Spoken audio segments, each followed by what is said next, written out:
اچھا، ایک وہ جو نیشنل ایکشن پلان تھا، آپ دیکھیں فیٹ اپ کے تقاضے پورے کرنے کے لیے بھی ضروری ہے کہ اس پہ منوان عمل کیا جائے، بلکہ پاکستان کی بقا کے لیے ضروری ہے۔ نواز شریف صاحب کی حکومت نے اس کا تقریباً جنازہ پڑھ لیا تھا، اور عمران خان صاحب نے آنے کے بعد اس کو بالکل دفن کر دیا ہے۔ آپ جب آئے ہماری توقع تھی کہ کچھ نیشنل ایکشن پلان کو دوبارہ ٹچ یہ ہم کیا کرنے جائے۔ لگے ہیں، ہم کر دیکھیں کیا کر رہے ہیں؟ ابھی ہمیں 4-5 مہینے ہوئے ہیں، ہمارے لیے بڑے مسائل تھے، ٹی ایل پی کو ہینڈل کرنا تھا، ہمارے خلاف ہمیں ایسے کیسز ملے کہ انٹرنیشنل ایجنسیاں کراچی کو اور لاہور کو نشانہ بنانا چاہتی تھی اور اسلام آباد کو۔ ہم نے ان سارے لوگوں کو ان قانون کے دائرے میں لائے، قانون کے شکنجے میں لائے، اور سارے بارڈرز کو آپ یہ دیکھیں نا، میں ایک پنجابی کشمیری وزیر جو ہے ایک اس علاقے میں گیا جہاں آج تک کوئی وزیر داخلہ ہی نہیں گیا ہے جی، حالانکہ میری 15ویں وزارت تھی، میں تو ریلیکس کرتا کہ میری ریٹائرمنٹ کا ٹائم آ گیا اب۔ اور پٹھانوں نے جتنا میرا خیر مقدم کیا میں بھول نہیں سکتا۔ میں نے 3 دفعہ پرائم منسٹر صاحب کو کہا کہ جی شمالی اور جنوبی وانا سے لوگوں کو بلانا ہے، آپ سے ملاقات کرنی۔ میں نے نادرا کی، میں نے آج مجھے وانا، جنوبی وزیرستان، شمالی وزیرستان کے لوگ ملے، میں نے کہا اب لیڈیز کا کیونکہ پردے کے لوگ ہیں، محبت کا کچھ جواب بھی دیں گے؟ ہاں دینے لگے۔ میں تو پورا نادرا کا رجسٹریشن وہاں کی بیٹیوں اور بہنوں کی سرپرستی میں وہاں کی عورتوں کا، کیونکہ وہ تو وہ پردہ جانی لوگ ہیں۔ خیل قبیلے کے لوگ 24 دنوں سے لاش رکھ کے ادھر بیٹھے ہوئے ہیں، آپ نے ان کا پوچھا تک نہیں؟ یہ اس انتظامیہ کو ان سے ڈیل کرنا چاہیے تھا۔ دیکھیں میں نہ جاؤں، محمود خان ان کے پاس گئے، نہ کوئی وزیر، لاش پڑی میں ہے۔ ایک واحد سوال ہے جس پہ میں آپ سے اتفاق کرتا ہوں، میں سرنڈر کرتا ہوں آپ کے سوال کے آگے، کہ ان کو جانا چاہیے ایسے حالات۔ دیکھیں بس یہ نہ جانا جو ہے یہ غیر ذمہ داری ہے اور فرائض سے غفلت ہے۔ اب میں ایز اے وزیر داخلہ وہاں جاؤں، وہ تو پھر ہم نے مداخلت ہو اتنی جائے۔ منتیں کی، اب انہوں نے دھمکی دی تھی، کل وہ چھل پڑے، اس میں اور ہلاکتیں ہو گئی، انہوں نے وہ پرانی لاشوں کو۔ آئی انڈورس یو، میں آپ کے ساتھ ہوں اس سوال۔ اچھا، جواب میں جس طرح آپ کو اگر ہمارے پٹھانوں سے اس محبت کا اظہار کر رہے ہیں تو ہمارے خون میں آپ کے کشمیریوں سے محبت شامل ہے، لیکن آپ نہیں دیکھتے کہ کشمیر عمران خان صاحب کی حکومت میں ہمارے ہاتھ سے نکل گیا، مقبوضہ کشمیر۔ دیکھیں انہوں نے پلاننگ ضرور کی۔ کشمیری جو ہے، جو شہداء کے قبرستان آباد ہو چکے ہیں، اگر ہم ان کا ساتھ چھوڑ بھی دیں تو کشمیر اپنی آزادی کی تحریک نہیں چھوڑے گا۔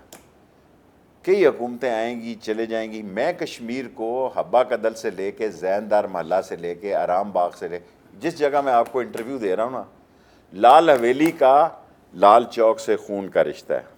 جب میں مروں گا تو تاریخ لکھی جائے گی، جب میں مروں گا تو تاریخ لکھی جائے گی کہ لال حویلی اور لال چوک سری نگر کا خون کا رشتہ ہے۔ اب میں وزیر داخلہ ہوں، اس سے زیادہ کچھ نہیں کہہ ہم سکتا۔ قبائلی پختونوں کا بھی ان سے بڑا پرانا رشتہ کوئی ہے، شک نہیں۔ تو آپ نہیں سمجھتے کہ ہماری حکومت نے مودی کو بھی مسریٹ کیا اور ٹرمپ کو بھی؟ نہیں، دیکھیں ٹرمپ سے تو عمران خان کے بہتری کے معاملات، دیکھیں ٹرمپ نے اتنی ووٹیں لیں، میں تو خود حیران ہو گیا، لیکن پاکستان پہ جو پریشر انٹرنیشنلی فورسز بلڈ کرنا چاہتی ہیں، اس کی جو وجوہات ہیں آپ کو بھی پتہ ہیں۔ وہ ہمارا جغرافیائی محل وقوع ہے، وہ ہمارا جغرافیائی محل وقوع ہے، وہ ہمارا بلوچستان ہے، وہ ہمارا پاکستان ہے، اور وہ ہمارے چین سے تعلقات ہیں۔ سو ہمیں بڑی دانش مندی سے سارے یورپ اور امریکہ کو چین سمیت، چین سے 2 قدم آگے رکھ کے چین کو، ان تعلقات کو آگے لے کے چلنا ہے، اور انشاءاللہ تعالی عمران خان اس ملک کو آگے لیکن اب تو لگتا ہے کہ امریکہ لکیر کھینچ رہا ہے۔ میرا تو اندازہ یہ کہ افغانستان میں بھی میں وہ نے آپ سوچ کا سمجھ سنا کے کہ آپ فساد یہ کرانا چاہتا سوچ ہے۔ رہے ہیں امریکہ 20 سال افغانستان میں لکیر کھینچتا رہا ہے۔ ہم سمجھتے ہیں امریکہ جو ہے بہت برکلے، ہارورڈ اور ایسیکس اور سیسیکس اور کولمبیا اور نیو یارک یونیورسٹی، میں یہ پڑھا تو نہیں، یہ ان میں پھرا ضرور ہوں، میں نے دیکھی ہے، ہارورڈ بھی دیکھی ہے، نیو یارک بھی دیکھی ہے، ساری دیکھی ہے، لیکن اس کتابی علم کا عقل سے کوئی تعلق نہیں ہے۔ عمران خان ان کو ہر محاذ پہ انشاءاللہ شکست دے گا، اور میں اس کے ساتھ ہوں۔ تو یہ معاملات تو عمران خان وزرائے اعظم ڈیل کرتے ہیں یا کہ سب ہماری لوگ مل کے اسٹیبلشمنٹ؟ کرتے ہیں۔ دیکھیں عمران خان لوگ اداروں کی رائے لے کر چلتے ہیں، اس میں تو کوئی شک نہیں. لیکن ہماری تو لگتا ہے کہ کشمیر میں بھی اسسمنٹ غلط ہوئی اور افغانستان میں بھی غلط ہوئی. ہمارے دونوں طرف دیکھیں challenges ایک بڑھ ہم گئے. نے جنگ کو ٹالا، ہندوستان کو شکست دی بری محاذ، اس کی جو خواہش تھی اس کو ہم نے بالا کوٹ اور اس جہاں اس نے اٹیکس کیے کیا کہتے تھے اسے، پلوامہ کا اس کا، اور انٹرنیشنلی اس کی خواہش کو کامیابی نہیں ہوئی. اور امریکہ سے بھی ہم اچھے تعلقات چاہتے ہیں اور ہمارے اچھے تعلقات ہوں گے. اللہ نے جغرافیہ کے محل وقوع کو، پاکستان کو اس مقدس جگہ پہ بنایا ہے کہ دنیا کی کوئی طاقت ہمیں بائی پاس نہیں کر سکتی. آخری اگر 400 بلین لگانے ہیں چین نے ایران میں، ان کے ساتھ ہے، پاکستان کا راستہ ہے. کسی امریکہ نے، چین نے، یورپ نے، دیکھیں نا بلو واٹر کا اگر مسئلہ پیدا ہوتا ہے تو پاکستان از امپورٹنٹ. نہیں، اب تو انہوں نے کہہ دیا کل کہ G7 میں بھی اور نیٹو کے اجلاس میں بھی کہ ہم چین کے بیلٹ اینڈ روڈ کو کارنر کریں گے. اس کے جواب میں اپنا پروجیکٹ بھی لے آئے. تو پاکستان ہی میں پہلی دفعہ یورپین کو اور امریکن کو چین، دیکھیں 50 سال پہلے سوچتا ہے، 100 سال پہلے سوچتا ہے. جب میں بچہ تھا مجھے یقین نہیں ہوتا تھا کہ یہ ہانگ کانگ چلے جائے گا، چین کی طرف جائے گا چین. جب میں بالکل بچہ تھا میں تائیوان کے بارے میں باتیں سوچتا تھا. اب دیکھیں چین کا راستہ ہم نے کہاں سے بند ہوا ہے. دیکھیں وہاں سے ملائیشیا، انڈونیشیا، جبوتی، انڈیا.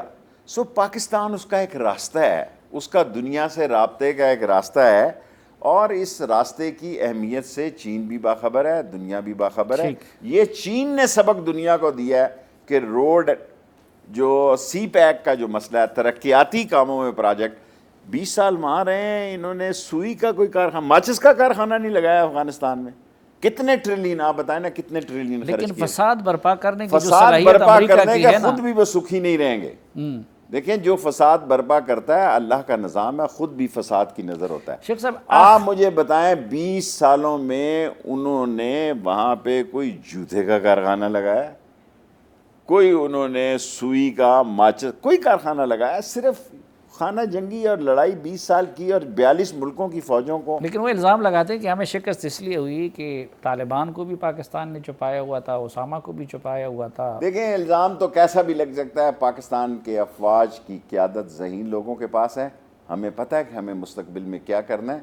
ہمیں اگر ہمارے ہاتھوں سے کوئی بڑے ہارورڈ اور ایسیکس اور سیسک کے لوگ بے وقوف ہوئے ہیں تو اس کا کریڈٹ بھی پاک فوج کا جاتا ہے. نہیں تو یہ تو جو کہنا تھا میں نے کہہ دیا. اچھا چلو آپ نے کہہ دیا. آخری سوال میں اپنی انڈرسٹینڈنگ کے لیے، آپ ابھی نیئر فیوچر میں، آپ نے صحیح فرمایا کہ ہم TLP کو یہاں پہ مینیج کر رہے تھے، آپ TLP کو بڑا چیلنج سمجھتے ہیں یا TTP، القاعدہ اور داعش کو؟ دیکھیں ابھی ہمیں دیکھنا ہے. ہمیں امید ہے کہ ہماری جو کاوشیں اور کوششیں ہیں، جس قسم کی ہماری پالیسی ہے کہ TTP کو کسی اور فورس کی سپورٹ حاصل نہ ہو اور طالبان TTP کے ساتھ نہ چلیں. اور جہاں تک TLP کا مسئلہ ہے، وہ ہمارے یہاں کے لوگ ہیں، جس دن ان کو سمجھ بوجھ آ گئی، جس دن وہ سمجھ گئے کہ انتہا پسندی کی، مذہبی سیاست کی اب دنیا میں کوئی گنجائش نہیں، تو پھر اور کوئی بات ہے. اور اب میرا خیال ہے ان کو سمجھ آ جانی چاہیے، اور اس سمجھ آ جانے میں بعض ان کی مجلس شورا کے لوگوں سے اخباری بیانات کے ذریعے. افغان طالبان کو آپریٹ کریں گے TTP کو سنبھالنے میں، یا کہ وہ ان کے ساتھ ہیں؟ بڑا مشکل سوال کیا ہے آپ نے مجھ سے، لاسٹ سوال کیا، بڑا مشکل کیا. افغان طالبان کو فیصلہ کرنا ہوگا کہ وہ TTP کو سمجھائیں، اور جس طرح ہماری کوشش ہے کہ افغانستان میں امن قائم ہو، اس طرح ان کی بھی کوشش ہو کہ TTP افغانستان سے کوئی آرگنائزیشن نہ ہو پاکستان میں کسی قسم کی مداخلت کے لیے. اور ہم 1 مہینے کے اندر انشاءاللہ افغان بارڈر فینسنگ کر دیں گے ساری.